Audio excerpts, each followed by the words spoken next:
Alright, mwenna abatuyunzeko akawungeezi k'olwaleero mwebale tweyungako ena gye musinzidde okubeera nga mutweyungako ku Muwonge talk show y'olunaku olwaleero. Of course ngenda sooka mpiseewo message ya president agambye nti make no mistake, the enemy is Museveni, the rest are just being used as pawns on his chessboard. Focus. Kitegede natugamba focus. Eyo message nkulu nnyo eri mututegeeza kintu eki kimu tufokasinge ku nsonga enkulu. Era ngambye kanzije ensonga zino for example ezibadde olwaleero ndowooza nzikoleko update esembayo unless otherwise, naye nzikolako update esembayo okusigira ekifaananyi kyekigenda mu maaso kyekidira naki kye tulina okubeera nga tufokasingayo currently oba ekigenda okujja maaso. Of course meeting yaliyo Makerere Kavule ku kitebe kya National Platform recently yabaddemu abakulembeze ababaka ba NUP ab'enjawulo. Resolution mndoza mwagiraba Secretary General yavaayo n'atusigira ekifaananyi ebyaliyo wamu ne Alex Wawusa Mufumbiro n'atusigira ekifaananyi kyaliyo, naye ekintu maybe abantu abamu kimwabuusa amaaso, I don't know oba mwakibuusa amaaso, ye NUP tour, nationwide tour. Of course mu meeting eyo mwalimu obubaka oba mwalimu okwetegekera okuddamu okutalaga Uganda. Yes, president okubeera nga agenda maaso nga atambuza message y'enkyukakyuka okwetoola Uganda. Ekintu ekyo kikulu nnyo era ndowooza tugende maaso nga tupreparinga. Yes, tugende maaso nga tupreparinga mentally, financially, kyonna kye tusobola okukola, because at the end of the day n'obeera ng'oliyo n'osindikira obusindikizi omwana amafuta asobole okubeera nga ali ku ttiimu eyo, kiba kikola amakulu g'amaanyi.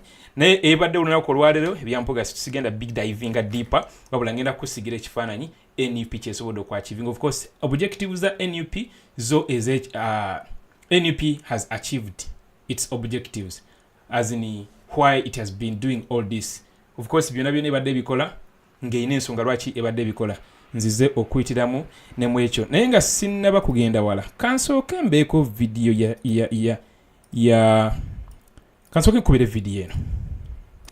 Ekizibu ekiriwo kwe kuba nti ow'ekitiibwa yadde deputy president naye mu kwogera kwe alaze nga ate ali ewala ennyo n'ekibiina, kubanga asoose n'akutegeeza nti okuva ebintu bino byonna ebyagwawo tafunangako mukisa gwonna, era tagezangako yadde okunoonya omukulembeze principal oba yadde ogani y'ekibiina okutuula okwogera ku nsonga zino.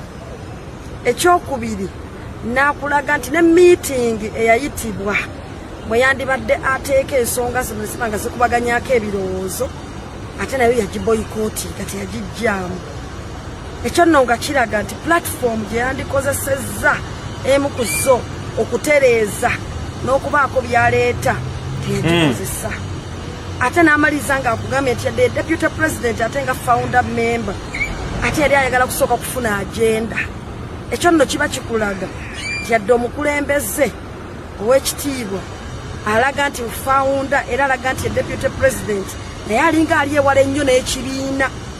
Era ng'ekyo kiyinza okuba ekyobulabe ennyo, kubanga omuntu wabanga wa munda ng'era agamba nti agenda kuterereza munda naye ng'ate mu bikolwa n'ebigambo biraga nti ekibiina kiri wala, tuba tulina okulaba nga tusengejja bulungi ensonga eyo, okulaba nga ddala omulamwa gw'okulongoosa gwennyini gwaliko. Naye kiteeberezebwa abantu bonna ababaka naye kiteeberezebwa nti tewaliyo. I just want to confirm with you oba waliyo.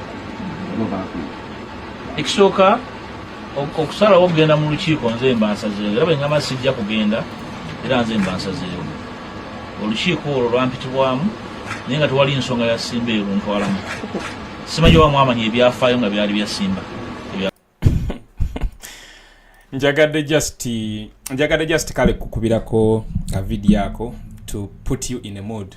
Naye just to wrap it up briefly, mukulu oyo nga omulabi olwaleero yayise bannamawulire nayogerako eri bo, naye what I have observed, abadde akozesa obusungu bungi.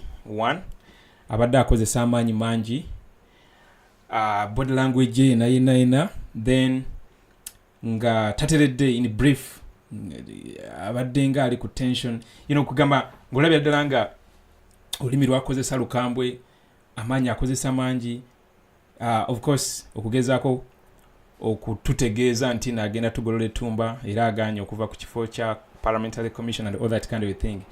Era nzize mbagamba nti lwaki gana maanyi yali tagakozesa during that time. Naye anyway, eyo yonna nga tuvuddeyo, what I wanted to let you know, Anita Among olunaku olwaleero avuddeyo n'awolereza Mathias Mpuuga era n'ategeeza NUP, mujjukire nti olunaku lwajjo NUP yavaayo mabega kaawo ennaku z'omwezi nga 18 omwezi guno gwennyini, yavaayo newandikira Parliament ng'egitegeeza changes eyagala okukola yo nga National Platform, ekibiina ekiri mu Parliament era ekisinzaayo abaka abangi kuba kye nominatinga Mpuuga nga kitegeeza Parliament ndi yes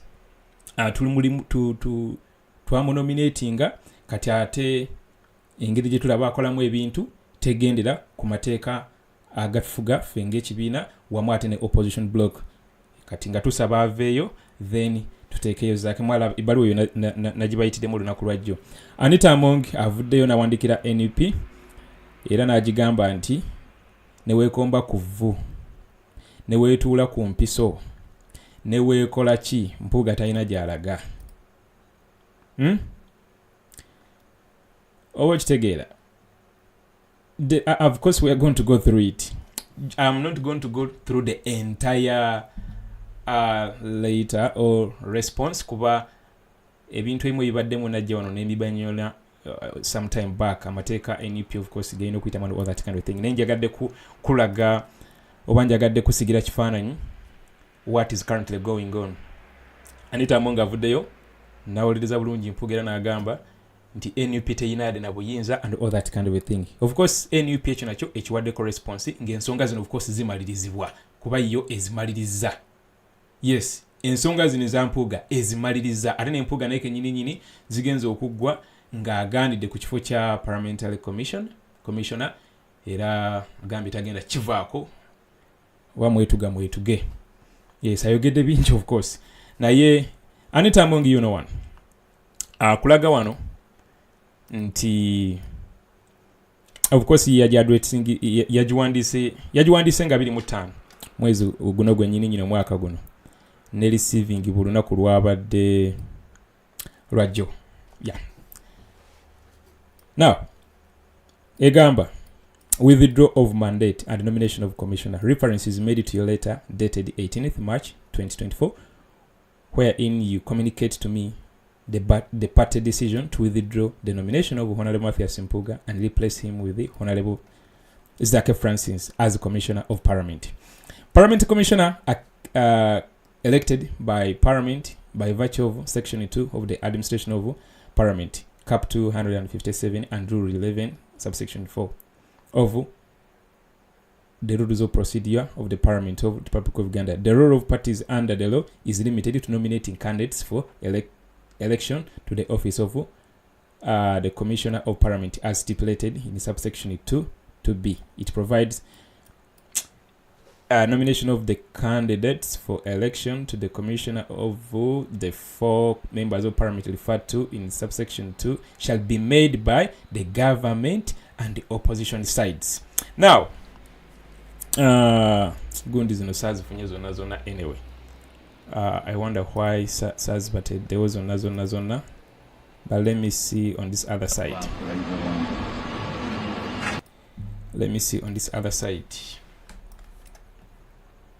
Okay, NEP anyway. Yeah, snippet je sharinze. We don't need to go deeper into details. I don't want to waste your time because I just want to give you the gist of the entire response. In brief, the response has been denying.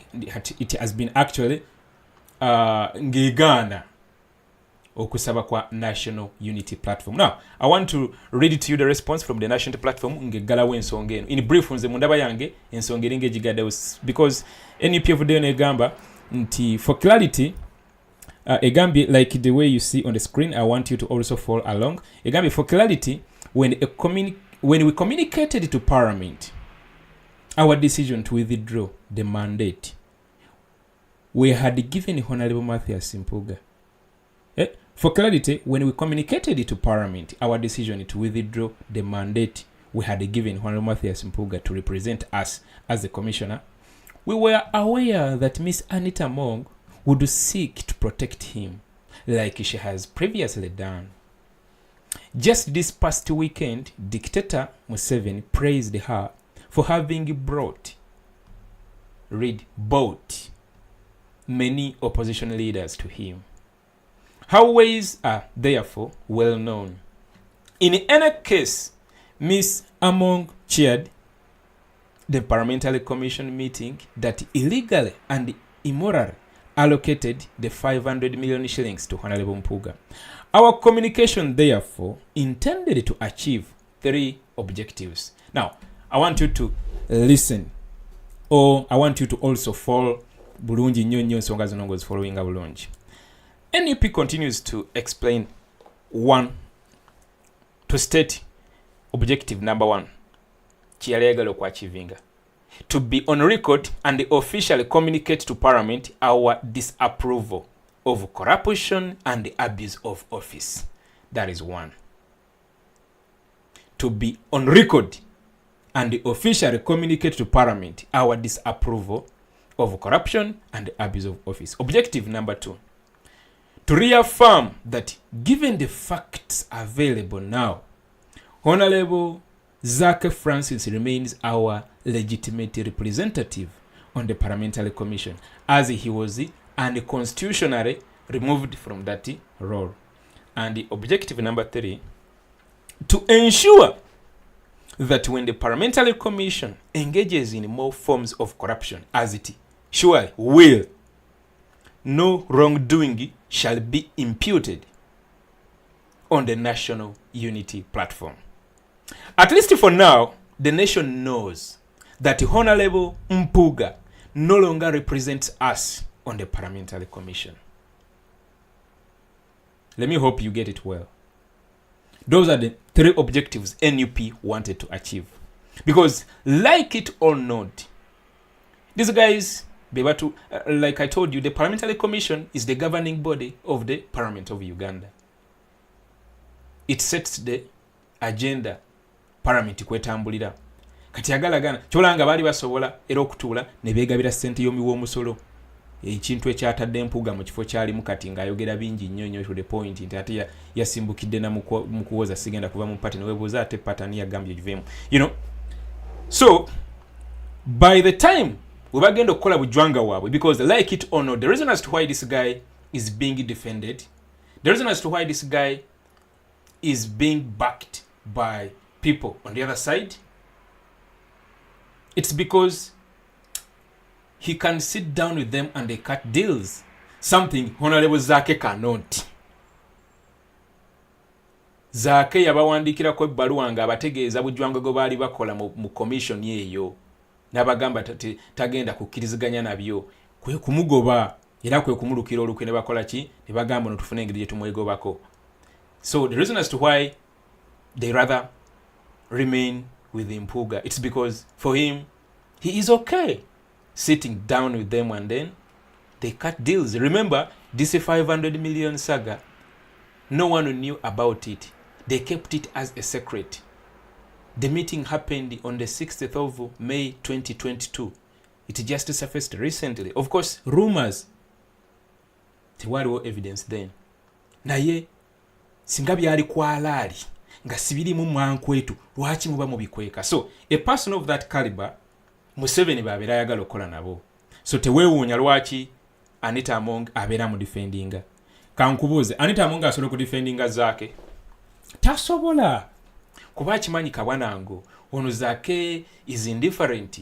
He has that propensity of exposing the shortcomings of the Parliamentary Commission, something they do not want, because you saw even when Uganda Parliamentary exhibition exposed their wrongdoings, mwala ebyavuddeyo batandisa te kutiisa kusindika death threats na kukola bujwanga yenna gwe mulaba bagenda maaso nga bakola. So they always want to eat in silence, but gone are the days I can tell you there are some good Ugandans still in those offices. However much they are their offices, ne waliwo abantu bakyalina Uganda at heart.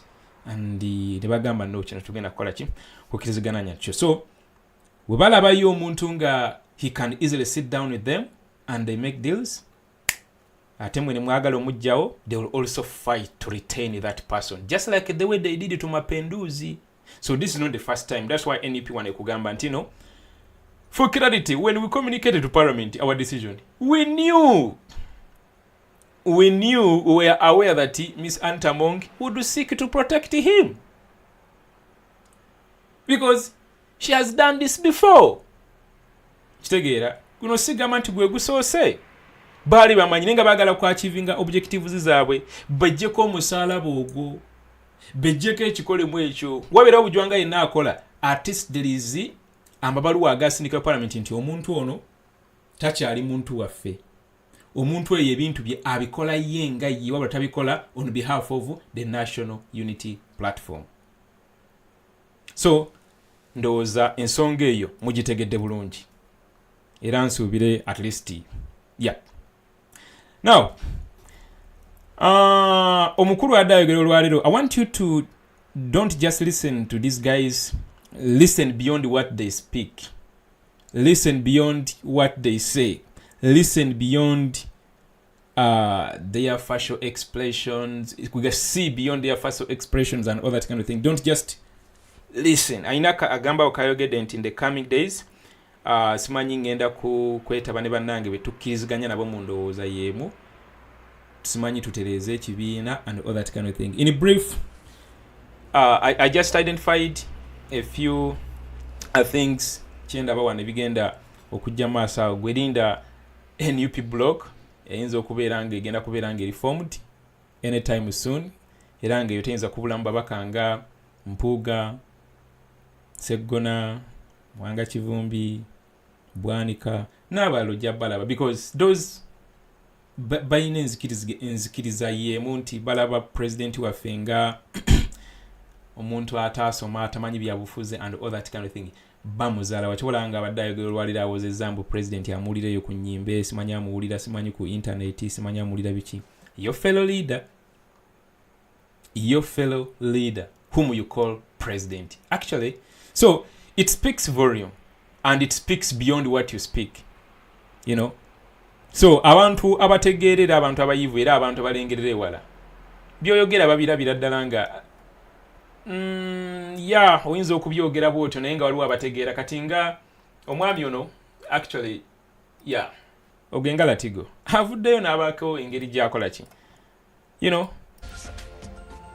That led to him making that statement is what is important. And it is very unfortunate that Honorable Mpuuga, who was leader of opposition, got entangled in a process which was not right. Yes. And no, to question him is a very legitimate thing. I was leader of opposition. I was in the Parliamentary Commission. We never budgeted for Parliamentary Commission outside the regular budget of Parliament. So it's absolutely wrong. Yeah. And to find defense in the claim that NOP is clueless, when he has been in NOP from its formation and he was leader of opposition for 2.5 years. It just defeats his logic, and for a lawyer that is not how you handle issues. Mpuuga should sit back, reflect on what happened, and recognize that as human beings we make mistakes. When we make mistakes, the best approach is to own the mistake, learn from it. Yeah, of course, Ogenga Latigo. People see, and people actually read beyond those statements and that extensive use of English, Gambe, Kalubo, Buza Bantu, and all that kind of thing. There are people out there who are quiet, but they are seeing what's going on. The guy is not addressing the real issues. Is now hiding in this money. I'm not leaving the party. For God's sake, let me update you on that as well. The letter which the National Unity Platform, the party I belong to, I wrote to Parliament did not indicate anywhere that it wants Matthias Mpuuga out of the national platform. Here's the letter. This one was addressed to the Speaker. It was addressed to the Speaker. That was on the 18th of March 2024, just a few days ago. And it was like, you will recall on the 22nd December 2023, I notified you of the party's decision to nominate Mpuuga as Commission of Parliament in accordance with the laws. The party has now decided to withdraw its nomination of Honorable Mpuuga and consequently recall him from the position. Accordingly, the party hereby nominates Honorable Francis Zake, who was unconstitutionally removed from that position on the 10th of March 2022.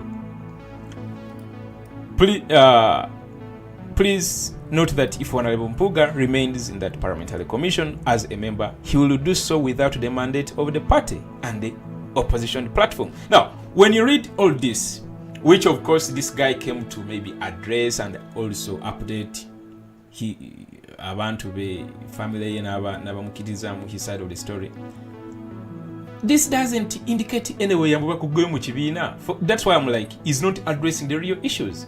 He's simply beating around the bush, trying to create a number of weird stories and then build on those to make points. Tewali n'omu yamugambyeko kuva mu party. For those who are ababadde bata following ensonga zino, just to update on that, tewali n'omu yamugambyeko kuva mu party. There isn't any official communication of the National Executive Committee instructing Mpuuga to vacate or to okuva mu party. Ne musajja azze nti ate sigenda kuva mu party, ate party nze nagitandika, ate for God's sake buli omu yatandika NUP. Ne waliwo bali bannannyiniyo, yeffe banna-Uganda. You know, goyinza okulowooza nti no wagitandika naye ng'ate newe wajjira twakulaba.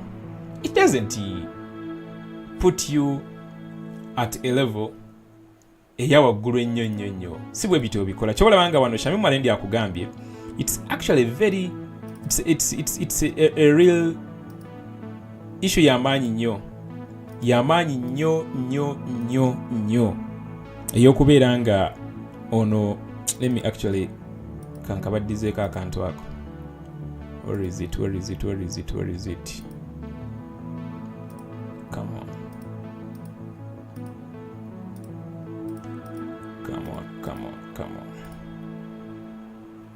Yeah, Shamim Malendi wano wadde agambira.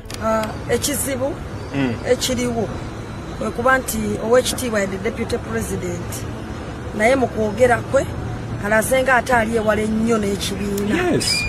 Kubanga asoose n'akutegeeza nti okuva ebintu bino byonna ebyagwawo tafunangako mukisa gwonna era tagezangako yadde okunoonya omukulembeze principal oba yadde ogani y'ekibiina okutuula okwogera ku nsonga zino.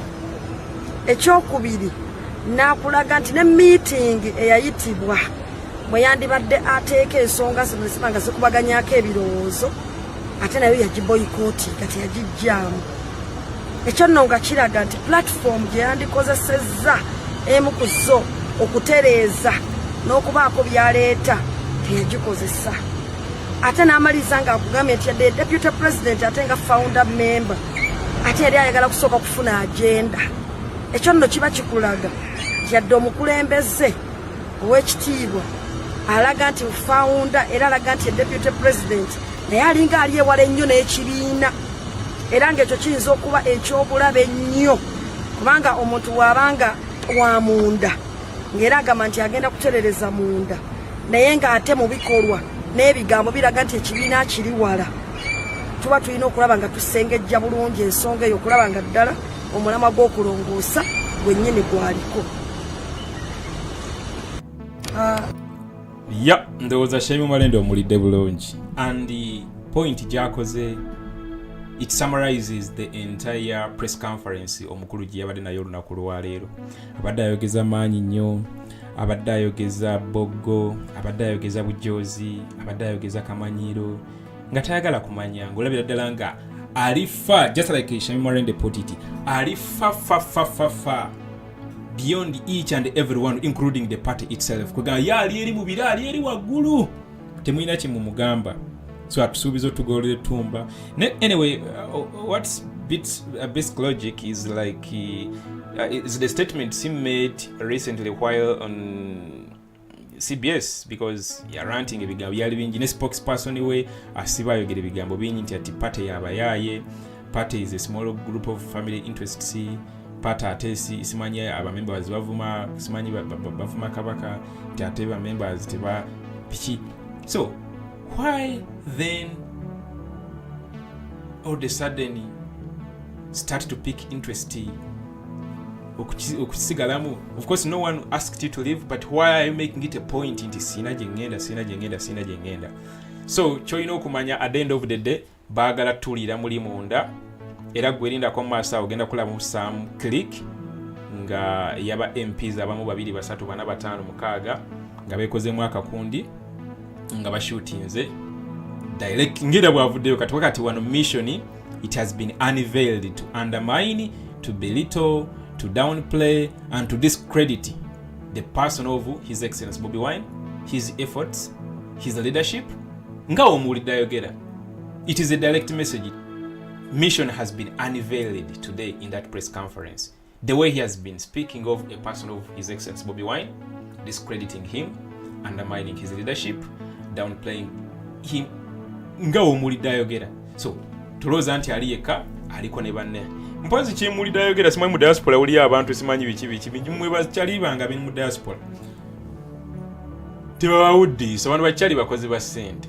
Ono kyali gwe mulaba ya pocketinga milioni 5 eza mu 7. Yeah. Ya pocketinga milioni 5 eza mu 7 kye kyamuviiriddeko bino byonna kumugambako okuzizzaayo kwetondera eggwanga n'okuva ku kifo kya Parliamentary Commissioner kye kireesewo. Actually, he has created a rift that has not been existing. Like the media has been pushing it so much, like NBS and some other media platforms. Babadde bagezaako kipushing that there is a rift between His Excellency and Mpuuga. But it's not there. Only that mu press conference y'olwaliro yeke nyini rift eyo agicreatinze mu ngeri gy'abadde ayogeramu amaanyi g'abadde akozesa toni gy'abadde akozesa and all that kind of thing. Naye like I always tell you, these are episodes of this revolution. Yeah, I always tell you it's not gonna be a smooth ride and it will never be a straight line kind of a journey. It is going to have those ups and downs. How we overcome them defines us. So all we need to do is to focus, like our president just said a few hours ago. Make no mistake, the enemy is Museveni. The rest are just being used as pawns on his chessboard. Focus. Now, expect NUP nationwide tour soon. Expect NUP nationwide tour soon. Be part of it wherever you are, whether you're in the diaspora, whether you're in Uganda, wherever you are.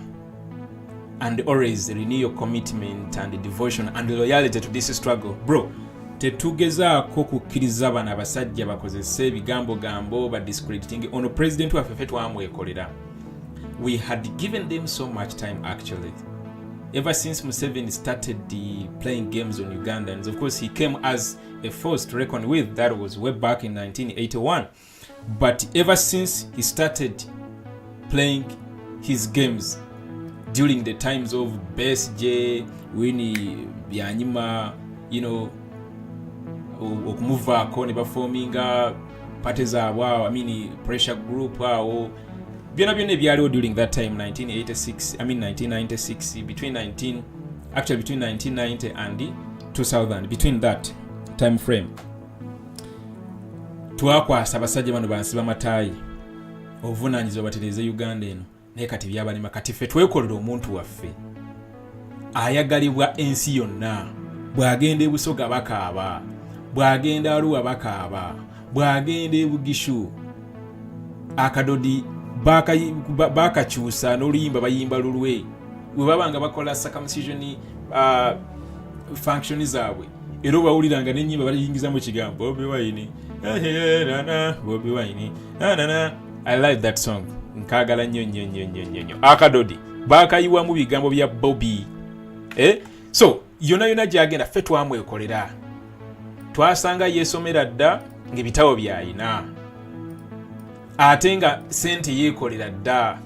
I can tell you the reason as to why the president of tasobola kubeera compromised. Yali akola show age yakyalenga ng'etuuzizza abantu 7,000 nga buli omu asasudde 1,000 gwe balamu. Just do the math. Tagenda kusasula venue ekifo kyaliko kike busaabala kike tagenda kusasula venue. Obazi mutwe gwa muntu guyingidde tubalidde ku sente 1,000 gokka ate nga niwagiteeka ku 5,000 bayingira. Gwe balamu abantu 7,000 buli omu nga asasudde 1,000 sente meka within just one single day. Tobaze bia, tobaze byennyanja, tobaze eri beach yejjukira. So yali yakolamu sente nga togenda kumucompromise nga tolanga buno million 5. It's nothing to him.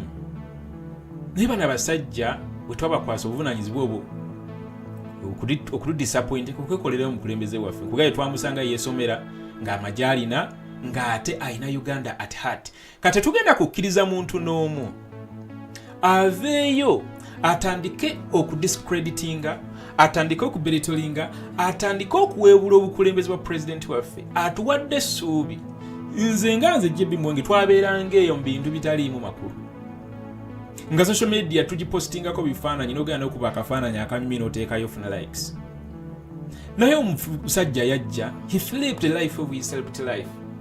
He flipped the entire script of his celebrity life. Yagiflipping n'agamba no, buli kimu nakisacrificinga n'atuwa essuubi. Era abavubuka ne bakola kini bayimuka. Oyo Mpuuga osobola omugamba tomulabangako yaddenuka campaign trail oba ya mubaka ki. Osobola omugamba agende Bugiswa akunga oyo n'agenda n'akunga. We yalabanga kunga ye Masaka mulimu abaagala ebifo ne bagiyimiriza. For God's sake kunga ye Masaka ekintu ekyagiyimiriza kyali kintu kimu. Just mwalimu abantu abali baagala okushowinga interest mu positions. Okutya oku kwaliwo. Kyonayagala kunesimbako nayagala kunesimbako. You know, for them they take positions as a life or death. Kyolabanga ekifo kya Parliamentary Commission takivaako akitemerako ejjambiya kyekimu ne bwanaani ono mu Galatiya ebifo babitemerako omuntu ejjambiya. So balaba mukunga nga mwalimu elements z'abaana abali bashowinze interest okujja ku femi njawulo ne bagamba mmwe eno tugiyimirize. So naye kyennyamiza naye tetugenda kukkiriza muntu n'omu. Bwe tubagambako obukosi nga bagamba tuvuma. Mwe muntera okungobera ku platforms. Nze omu kuba activists abaagala enkyukakyuka nga nyina platforms ku buli social media platform. Bw'ogenda ku TikTok ojja kusangayo platform ya Jebbi Muwonge. Bw'ogenda ku Facebook ojja kusangayo platform same yokka actually. Yasangayo Jebbi Muwonge Radio, osangayo Jebbi Muwonge TV channel, osangayo Jebbi Muwonge, osangayo Jebbi Muwonge fans page group and all that kind of thing. Ogende ku Twitter ojja kusangayo kintu kyekimu. Wano ku YouTube tulina Jebbi Muwonge podcast. Ogende ku Instagram ojja kusangayo podcast gyeri Jebbi Muwonge. Byonna nga biweereza message ya nkyukakyuka. Oli ompuliddeko nga nvuma omuntu. Naye ate tujja ne tubaako tukola ki bitubagamba. Kati tubagamba amazima bonga bagayita okubavuma. Naye ate tetunnaba katukozesa bukozesa mimwa. Naye bataayi tuli banyiivu. Tuli banyiivu nnyo. Faikeke, thank you very much. Tuli banyiivu. Ebimuoza mugenda tugolola ettumba. Kale ate ffe tugenda oddibagolola. Manyi lwaki tuli banyiivu? Tusomedde ku mulembe katunyigirizibwa tetufunangako nkyukakyuka kacyanga tuzaalibwa. Tufunye omukisa ogutabangawo nga player gwe tuyina mu field tayagalibwa Uganda yokka wabula ensi yonna ngoba mukwatako weebati ensi yonna eyimuka. Kenya neyimuka, Ghana neyimuka ne bagamba mumute oyo Kyagulanyi Bobiwine mumute. Tufunye player gwe nodda wali ssebo n'oyambala akakooti n'oyambala akasuutingu.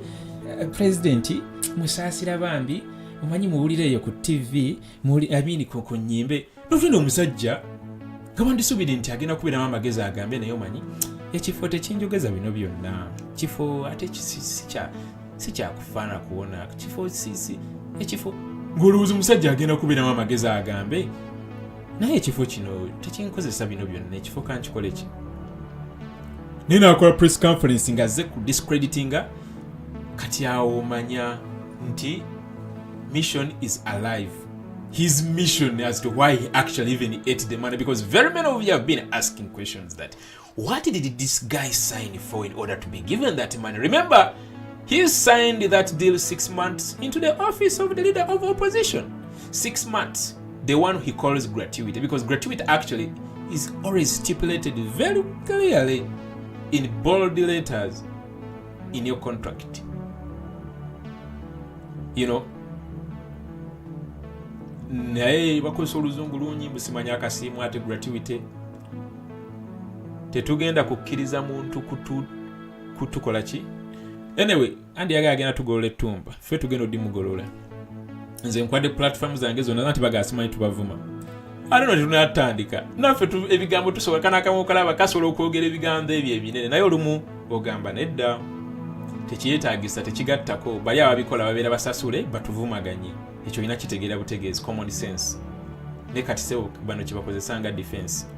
So guys, that is it. That's what is currently going on. Essuubi lyetuyina mu president waffe Kyagulanyi, essuubi lyetuyina okuba yagala gana kiza like I always tell you, the story of dictators is always the rise and fall, but it doesn't happen magically. There has to be work done, and this is the work that we are doing. You know, this is the work that you're doing. But hey guys, mulimo guno gutukola tufunyemu bano basajja bakulu bonge ekifo kibasingira ebisigadde byonna kati batandise okutaataaganya. Already bakulyetinzewo da NUP block.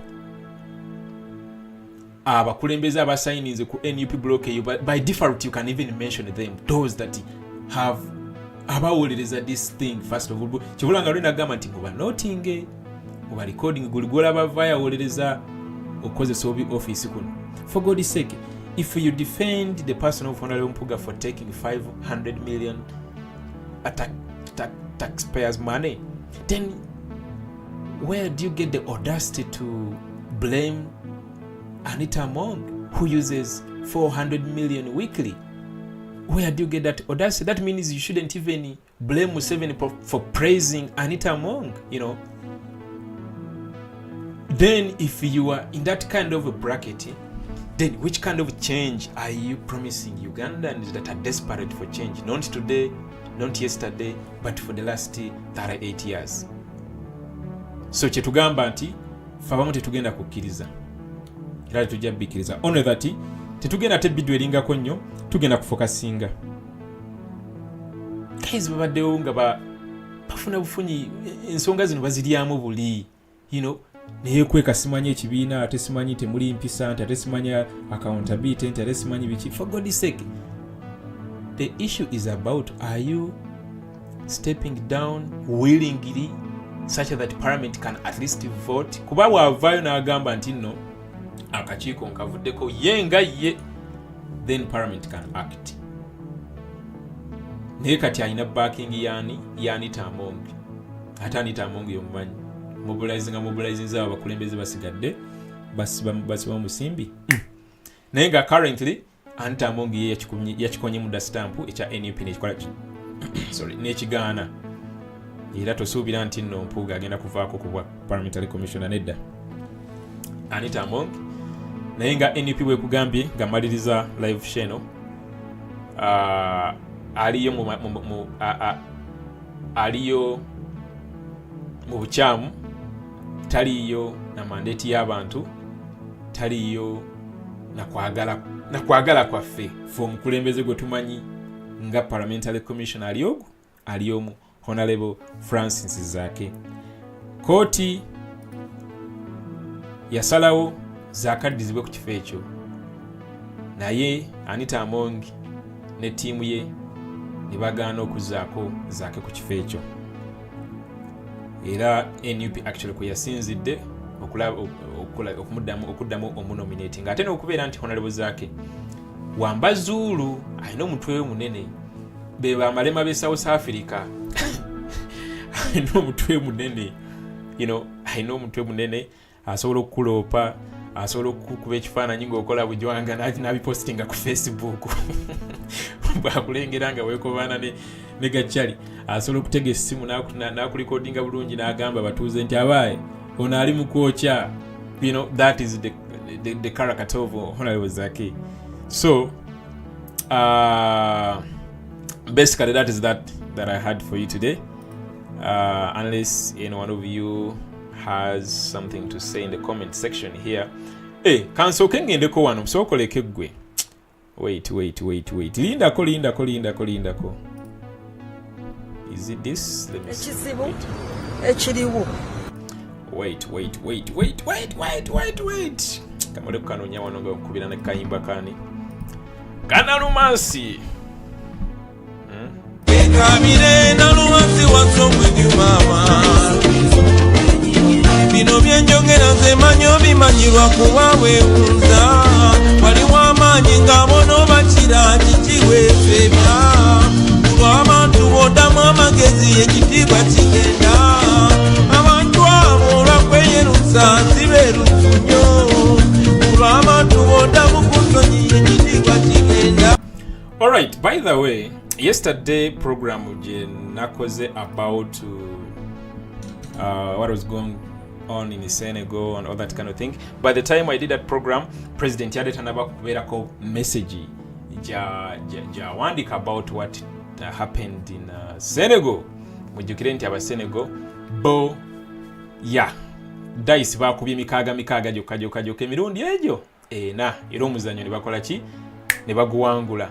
So kizaamu amaanyi nga bwe nagambye yesterday that tuba tufunye example empya gye tusobola okuyimirako ne tugaba nange tulemereko kimala ne kikola ki kimala ne kigola. I told you yesterday for them to win sigamba nti bawangulidde ku silver platter nedda. Actually ba campaigning de naku 13. Imagine bano badde mu komera, you know, jukira president waabwe okulonda yali se bakwongezaayo. Naye nga bwe nagambye yesterday nti institution zaabwe ezimu zikyakola, kooti neegaana era neekaka president ateekewo date ey'okulonda n'ateekawo nga 24 era n'abasibe n'abayimbula. So mu kubayimbula nga basigazaayo akaseera katono nnyo nako actually 13 naye ba campaign zino bane bakola ki ne bwangula. Now president waffe agambye sending heartfelt congratulations to comrade Bassirou Diomaye Faye upon your election as president of Senegal. I also congratulate the people of Senegal for a job well done, having stood firm in your democratic beliefs and successfully resisted all attempts to take your country off the path of good governance. Wow. Yeah, ka message kali brief, nenga ate kali very insightful and kali very powerful. Bebo, abana bakikoza abe Senegal naffe tusobola kikola. Ate ngera tugenda kikola. Mateeka oba oyagala oba toyagala. Mateeka oba oyagala oba toyagala. Waliwo message nadde mpuliza muganda wange Jaffa Makanga. Aina engeri gya craftinze message eyo nga alifalinga ku bino bichanges bino byemwalabye ebiriwo. Simanyi muhozi bamwadde wa CDF and all that kind of thing. I like the way he put it. Yagambye nti, let me borrow his words. Yagambye nti olunaku lwe twajja mu nkyukakyuka eno twajja kunona buyinza kuba obuyinza tebuli mu ngalo zaffe ffe ng'abana Uganda. So oye yenna olunaku olwo we lulikya ng'abana Uganda beesuddemu akajja bangu ate ng'olunaku olwo lugenda tutuuka yenna anaabeera n'obuyinza obwo obaani tetwagala kumanya.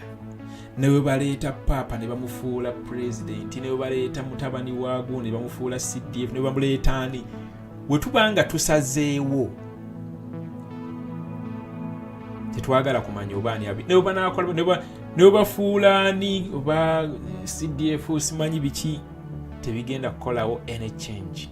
Dictators always read from the same book and they have done actually worse things. Bino ne Museveni byakoze ki byakoze. So tobaamu kutya ng'olaba simanyi ate baleese ono ate baleese oli ebyo tebikuyigula ttama era tobaamu na kutya gwe manya akaseera kajja genda bugenzi maaso nga okola ekyo ekituufu kasita obeera nga topowa era nga tosudde gaadi. Mugende mulabe lecture eno mugende mulabe ka video kano president yakate. Of course nagiba hintingirako way back nga bakamala giteekayo bano. Please spare a moment to watch if you watched for insights into my transformation from please go out there olabe video eno president yagitaddeyo ku page ya Aspen Institute giyakola ku president waffe Bobiwine.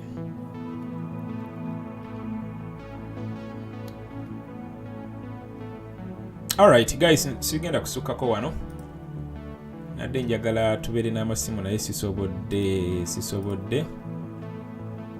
nadde njagala tubeere n'amasimu mukube musooke mumbuulire engeri gye muwuliramu ku nsonga eno. Maybe yakikola like I told you, I'm going to craft a day specifically for that. Maybe one of the days. Nenga mwebale kubeerako message mugipushing. Like I always tell you, spare a minute and click on that like button so that it can spread widely. Singa mwena mukolanga 5kk kinzizaamu amaanyi, you know. Omuziru yajoga. Yes, munange batujoze nyi batulabanga abasiro batalina magezi abatategeera. In brief, these guys think that they are simply helping us for them to be in those positions. Please no. Ate totwesibaako yagambye mbu simanyi nti bana NUP simanyi ndi namwe. Fesi tuli naawe. Nze personally siri naawe. You know, kuba saagala kukola na muntu atali mwerufu, muntu aweebuula era alengeza abantu abalala ate nga bakulu banne. Can you imagine? Si musajja mulungi n'akamwono. Kiki kye mugamba mu comment section awo nga sinnabakola kusigninga out.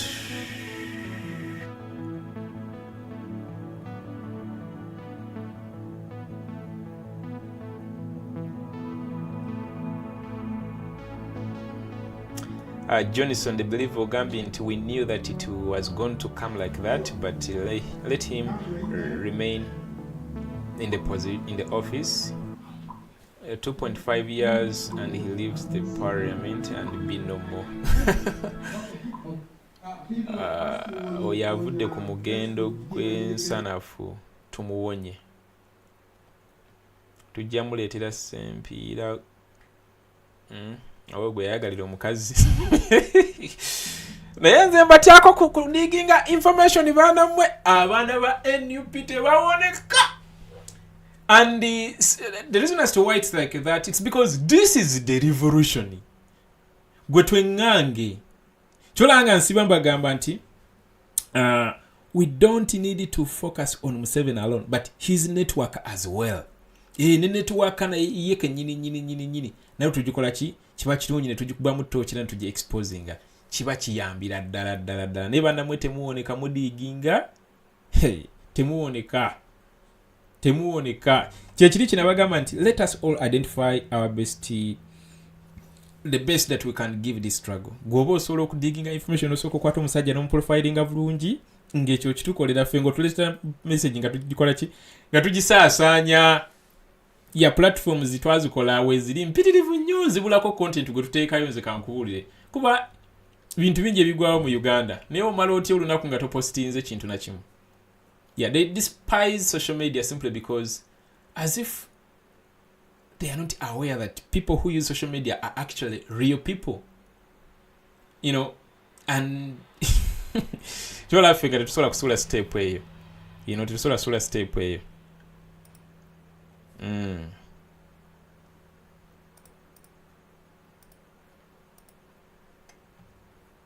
All right. Tujja kuba tuddamu no nakuluja kwa lwancha banange musole bulungi yona gye muwangalira abali America, abali London, abali Sweden, Chicago igenda kubeerayo ne NEP Diaspora Conference ndoza mukimanyi bulungi. Ba comrades abali Sweden batandiseewo show bagenda kwa engaging aba delegates abenjawulo. Show yegenda kubeera ku platform yaabwe ya YouTube. era eri ku platform ya ebeera live ku platform yaabwe ya YouTube, ebeera live ku platform yaabwe ya Twitter. Ne kujja Muwonge ejja kubeerangako, naye nga specifically it focuses on comrades abo abakoze eki, ababuzibwawo n'abo abawambibwa n'abali mu makomera. Yeah, so they kick-started that program and it's gone egenda kuba nga bagikola every now and then nga bali tebagesusa ab'enjawulo to shed more light on that issue and why issues nyingi. First station nagibatereddeyo ku channel ne ku page jeri, naye reach out to them if you want to be on the panel. Beerako bulungi nnyo obeere nga osobola okukola ki, obeere nga naawe osobola okukola contribution obeera nga over Sweden. And this is what I'm talking about. These are the guys. Of course, this is the first show they did. Robert Chitonzi, chairman NUP EU chapter. Alright guys, communication and those and this is our bulungi. Nalabye mugana nge yekolera ayina omwana omulwadde, you can reach out to him and as well okubaka engeri gy'osobola omuyambamu. Yeah, remember fe tubeerawo na kweyamba. Yes, tubeerawo na kweyamba ensonga lwaki tuwangadde up this time. Tubeerawo, so reach out to yekolera, ask him what's the matter, akunyonyole bulungi ensonga zonna. Yes, obanga obadde tomanyi. That is that. Chekirala nekirala twe supporting, like I always tell you, if you find someone nga ine message enkyukakyuka ja pushinga, osobola mu studyinga mu katonotono nolaba byabadde posting, omanya abamu batujjamu nga baagala kutufunirako numbers, then bamali bapaaluuke bagende. So mukoleko kacheke katonotono, omulaba nga ali kwalaali, push that message far, muyambeko naye akuze platform eyo gyasazeewo abeere nga atambulizaako message. Ekirala ekisemberayo ddala president atugambye tufokasinge, make no mistake,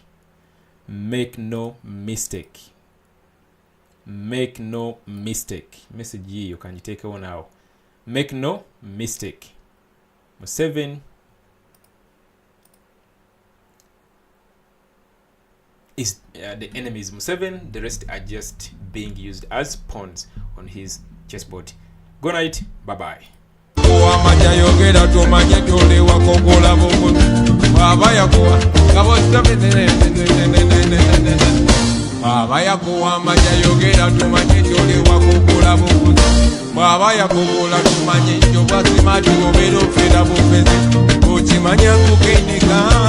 Okiriza kweyambisebwe abwe yakola bakanda bo akiti ne ba abwe yakola bakanda bo akiti ne ba robina abwe yakola bakanda bo akitata bonna bonna abwe yakola bakanda bo akiti ne ba totunda moyoko naloma totunda moyoko otunda bantu bo naloma totunda bantu bo nalomansi tunkabira nalomansi tunyigira nalomansi what's wrong with you wekabire nalomansi what's wrong with you mama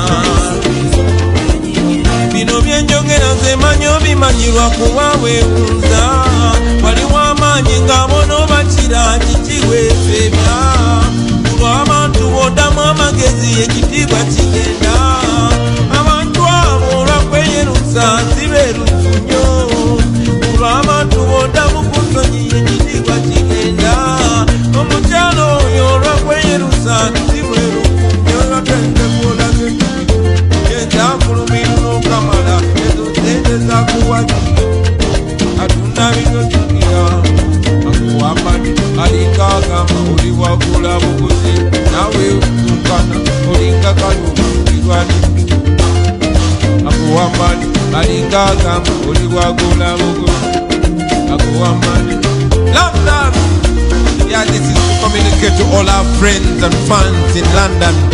For the first time in 10 years, we're going to be performing in the UK at the Crystal Palace, yeah, at the Crystal Palace venue, April 20th. Panagi to be different about to be London, the opportunity that I also get to free up and be an artist and get back myself, celebrate and sing, but most importantly communicate musically. So I'm inviting all of you, brothers and sisters, the 20th of April, Crystal Palace, United Kingdom.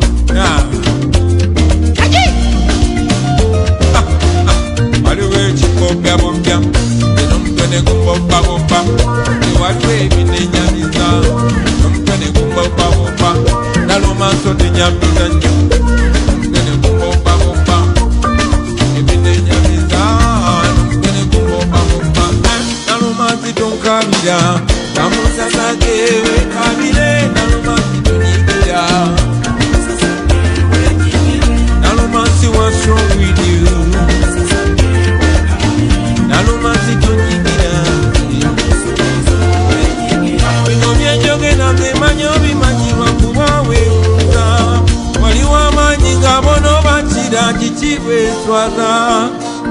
Abantu bonda mukusonyi ekitibwa kigenda abantu abo olwakweyerusa sibeerufu nnyo.